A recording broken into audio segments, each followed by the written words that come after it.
Gepleyer Adatlyk radiosu Tatar Inform neşri prezident Gurbanuly Berdimuhammedowyň 23-nji ýylyny bir günlük sapar bilen Kazana gelip Sabantuy dawaralaryna gatnaşjakdygyny habar berdi. Türkmen mediýasy bu maglumaty Türkmenistanyň prezidentiniň Rus kärdeşi Vladimir Putin bilen eden telefon gurrungy barada beren habaryny böлекleýin tasdiklap, öňde duran saparyň senesini, şol handa prezidentiň Sabantuya gatnaşjakdygyny hem aýtman saklandy. Bu habar Berdimuhammedowyň Duşanbede 27 agdaly Sewit toporunyň sammitine gatnaşmalygynyň ýa-da gawat geligi Türkmen lideriniň mundan öň Merkez Aziýa ýolbaşçylarynyň Gazagystana geçen sammitine hem ogly Serdary bermek bilen çäklenenligini ýada saldy. Rus mediýasy Putin bilen Berdimuhammedowyň telefon gurrungynyň haýsy tarapyň inisiatiwasy bilen gurnulanlygyny aýtmaýar. Tadaha bolsa Berdimuhammedowyň Russiýa Federasiýasynyň Tatarstan Respublikasyna boljak sapary köp uğurlu gatnaşyklaryň mundan öýläkde ösdürilmegini şertlendirer diýmek bilen çäklenýär.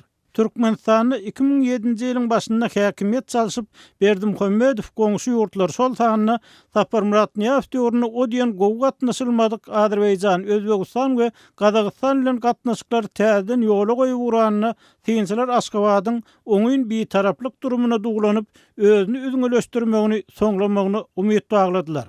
Emma yerli synçylar Türkmenistanyna urulan dolandyryş ulgamynyň üzüňeligi we ykdysady ýygalaklygy saklap galanlygyny aýdýarlar. Şwesiýede ýaşaýan türkmen ykdysadçysy Hudaýberdi Orazyň pikirçe bir ýerde mesele bir adamda, iki adamda däl, eýsem gurulan sistemada. Niýas döwrüne gurulan şahsy weparlyk esasynda seçilen kadrlara daýanýan dolandyryş ulgamynyň wekilleriniň Sewitdäki ul forumlardan gaça durmakdan başga alajy ýok. Sebäbi olar beýle duşuklara, iş gepleşiklerini olardan peýdalanmagy taýýar dälip Türkmenistanyň Merkez Bankynyň odalyk başlygy Adatlyk bilen telefon söhbetdeşligini aýtdy.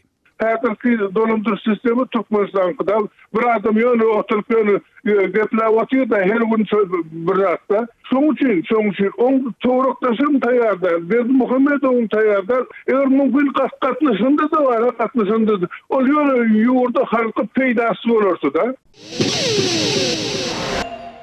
Gepleýär Adatlyk radiosu.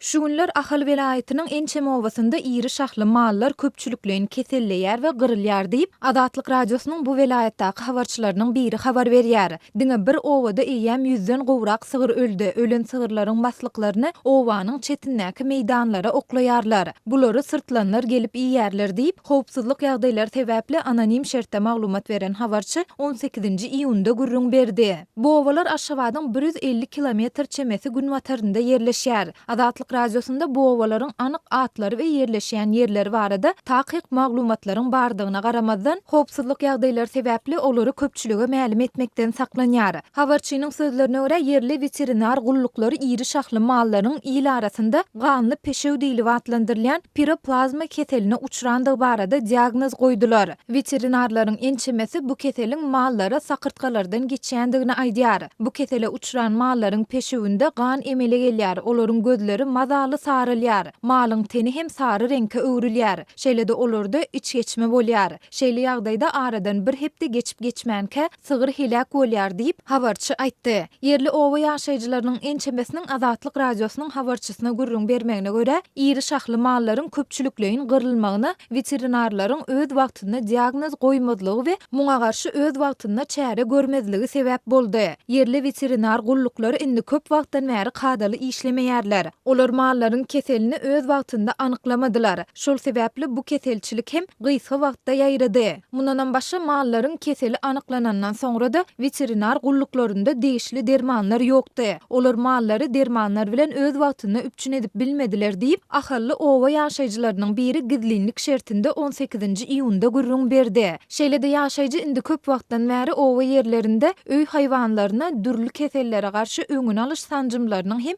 edilmeýändigini we munyň şeýle netijeleriniň bolýandygyny hem sözüniň üstüne goşdy. Habarçynyň sözlerine görä mallar döwletiňki bolman soň hökümet resmileri bu problema bilen gyzyklanmaýar. Owa ilaty bolsa keselçilikden gorkup sagdyn mallaryny satýarlar ýa-da ete tawşyrýarlar. Maldarlar şu wagt sagdyn mallaryny satyp keselçilik gutarandan soňra ýaş göle ýa-da tüwe satyn alyp täzeden başlamagy maksat edinýärler diýip habarçy belledi. Adatlyk radiosu bu barada Türkmenistanyň owa Ýaşarylyk we daşky gurşawy goramak ministrliginden maglumat alyp bilmedi. Şeýle-de bu barada ýurduň media terişdelerinde hem hiç zat aýdylmaýar.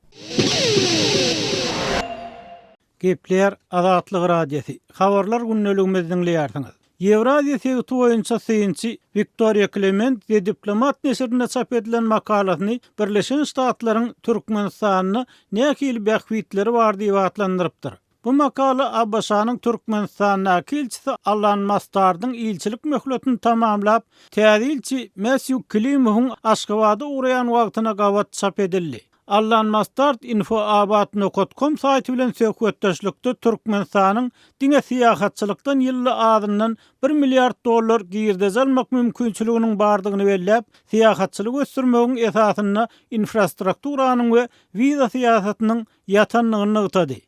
Şeýle-de egerde jadyl taýangyl bolup bir islegiňi aýtdysalar näme diýerdiňiz diýen soraga men tüýs ýüregimden Türkmenistanyny dol demokratlaşmagyň, ykdysadyýety liberallaşdyrmagyň, döwlet eýçiliginden aýyrmagyň we hususlaşdyrmagyň basymrak tamam bolmagyny islerdim.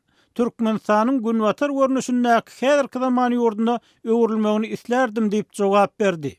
13-nji ýylyny Döwlet Departamentiniň Abşanyň Türkmenistanyňky geljekki elçisi hökmüni kasam kabul eden täze elçi Odalky Harby Clement Klimowyň öz senat çykyşyny Aşgabat dawatyny tankydy pikirlerini hem aýdanlygyny we Türkmen hökümeti bilen tutanýarlyk we gurujuk gatnaşyklar gurmak niýetini bildirenligini belleýär.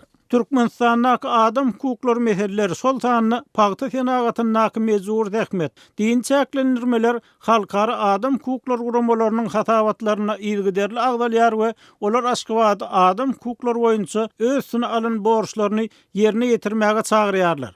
Clement'in ýazmagyna görä Klimow Türkmenistanyň gowuşgunsyz hukuk bazasy we aşy bürokratiýa garşy erjel göreşmek bilen adam hukuklary puwdagyny düýpli meseleler çözmegi maksat edinýär.